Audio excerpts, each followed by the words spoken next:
This is a continuation of our discussion from our previous video, the algorithmic patterns of the Charlie Kirk situation from a bird's eye. In this video, we're going to review the ballistics analysis of Dr. Chris Martenson to finally clear up questions concerning the trajectory of the round, whether it's from the front, the side, or the back, and to address this fear of a mic that traverses into the neck and explodes. Placing the proper context in the other oddities of the day, such as the palm gun theory, we'll try to determine if things like this, synchronous numbers like 910 and 1010, as you shall see, and the Snake Eyes movie synchronicities, looking into why these might occur, and similarity to other events in which you may describe as synchronous mega ritual. So first, going into Chris Martenson's analysis of the bullet ballistics, I'll summarize for you here the key points that prove what happened, though you can find his complete 1-hour video on Peak Prosperity YouTube. This line represents the vector or angle the bullet took to go through Charlie Kirk's neck. Dr. Martenson contends here that given the shallow angle of 10 degrees and that we don't have evidence of the bullet leaving his back,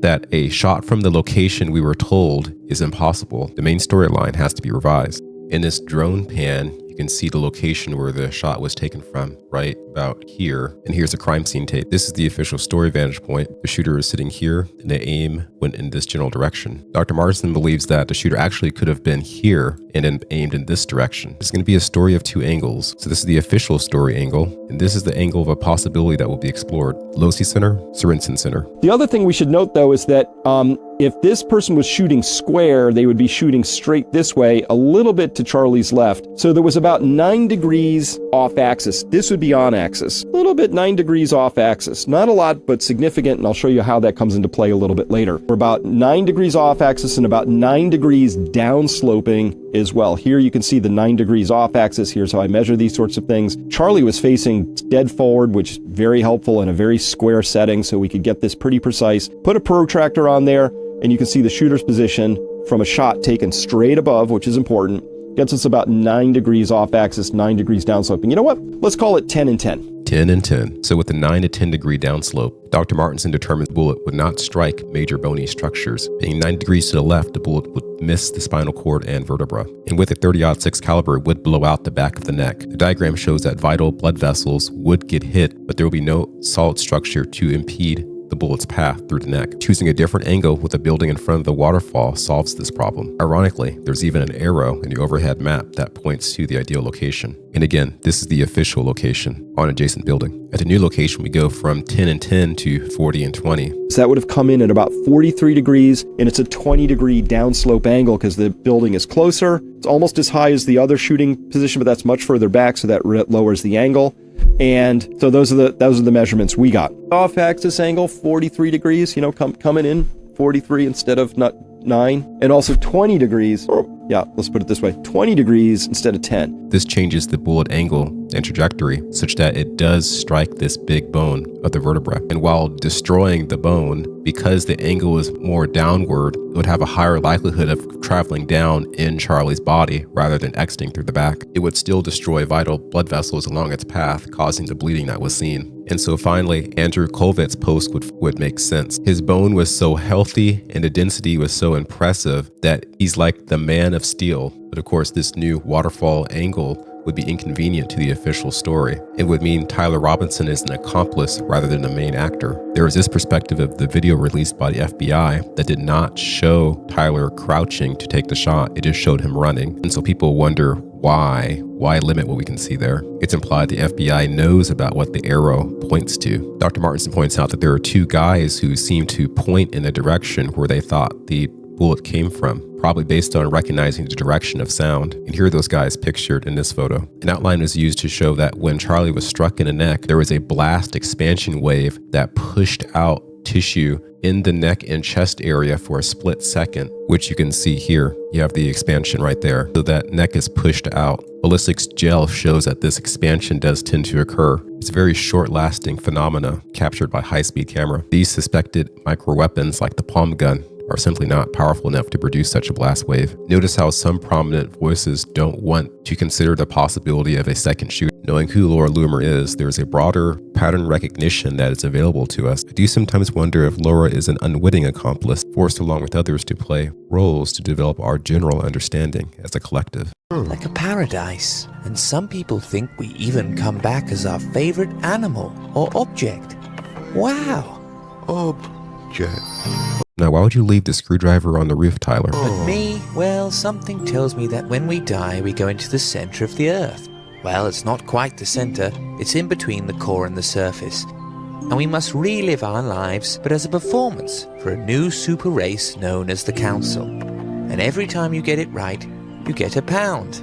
I'm aware of the connections of this event to the movie called Snake Eyes. Believe everything except your eyes. Interesting tagline. How the character Charlie Kirkland was shot in the neck in a movie that featured Lincoln Tyler. In the movie, there is a poster that appears to show September 10th, but actually it's September 19th. This ambiguity is a key principle to these type of events. You can also encode a double 10, a September 10th at 10 p.m. From Melissa. In the plot of 1998 movie Snake Eyes, Defense Secretary Charles Kirkland is shot in the left side of the neck during a fight of Lincoln Tyler, while detective played by Nicolas Cage is distracted by a guy with blonde long hair. In real life, Charlie was allegedly shot in the left side of the neck by Tyler Robinson, while a guy with long blonde hair distracted the police. Laura shows us in a movie, the storm raging outside is named Hurricane Jezebel. In real life, days before Charlie's death, the outlet Jezebel boasted of paying witches to curse him. Erica Kirk herself said that she was genuinely rattled. As I expressed to you in a previous video, ex-Mill Kevin Angle video proves we live in a timeline paradoxical reality. It was shown that one of the angles from 7-Eleven gas station we were given had an airliner jet nose out at the South Tower before a huge explosion.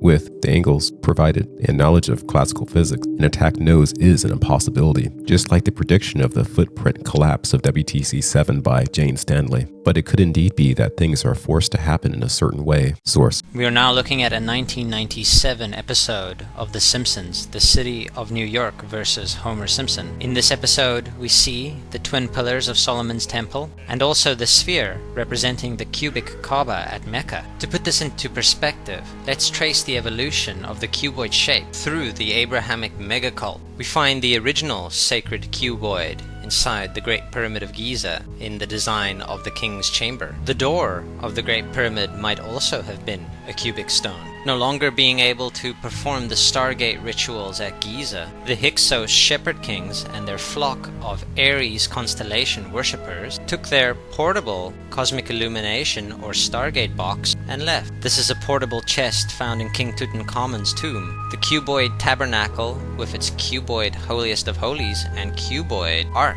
of the covenant stood in for the king's chamber during the Exodus. This would all culminate in a more permanent replacement for the Giza plateau, Solomon's Temple, where the ark again rested in a cubic space, the holiest of holies. At present, the exact history of the Kaaba is a bit of a mystery, but if the Muslim faithful are correct and Abraham was involved, and if the esoteric tradition I follow of Abraham being the first Hyksos pharaoh is correct, then we are yet again dealing with a variation of the king's chamber in the Great Pyramid of Giza. As Ralph Ellis explains, the first degree tracing board is a representation of Solomon's Temple. Solomon's Temple being modeled after Giza, this is also a representation of the Giza plateau. The three pillars being the three greater pyramids of Giza, and the two cubes being the plugs or the doors of the pyramid, and I would further speculate a symbol of the double square of the King's Chamber floor plan. Inside every Masonic lodge, you are likely to find the two pillars of Solomon's Temple and the five-pointed or blazing star. It seems highly unlikely to my mind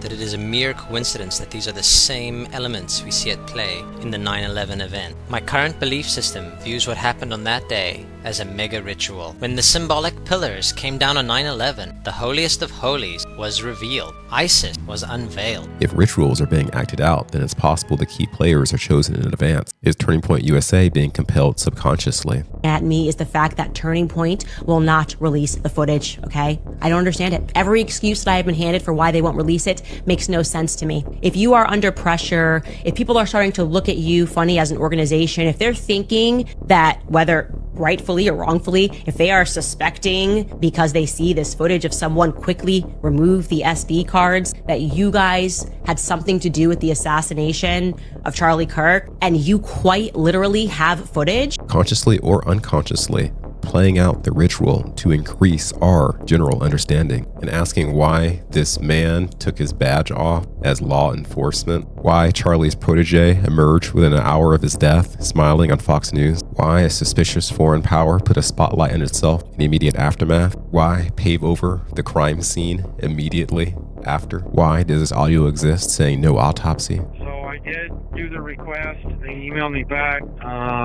He did not go in for an autopsy. The death certificate was signed by the doctor at the hospital. Oh, okay. Can you just do a clip documenting that? I'm sorry, 10-9? Why these foreign Epstein ties are emerging? Why this old man served as a distraction? Why this action of removing a high-def camera, then passing it off, then posting to get new footage? All these anomalies, even the suspicious gestures of those behind Charlie, they're always part and parcel of events that have extreme cultural significance. Well, somebody has fabricated a monstrous big lie that Israel had something to do with Charlie Kirk's horrific murder. This is insane. It is false. It is outrageous. Charlie Kirk was a giant, a once-in-a-century talent who defended freedom, defended America, defended our common Judeo-Christian civilization. Charlie loved us. Technology or not, we always see these things with these types of events, these strange things that elude a complete answer. Several times I've come across a theory that these types of things, these patterns that we see, are part of some type of energy generation for an entity, the concept of loosh. Taking an optimistic look at the situation, this could be something orchestrated by God to get the people to become more invested in the bigger stories of what's going on around them, to get people to care, to be interested, to want to answer the big questions. While it's unclear if we have true free will, we know for sure that when we tune out, we are susceptible to control. We can be controlled. So again, the pattern is not the answer. It is the prompt to think more abstractly, think more deeply. If there are people controlling reality, we have to show them we know what's going on and we don't want to be taken advantage of. I'll end that here. Thanks for watching.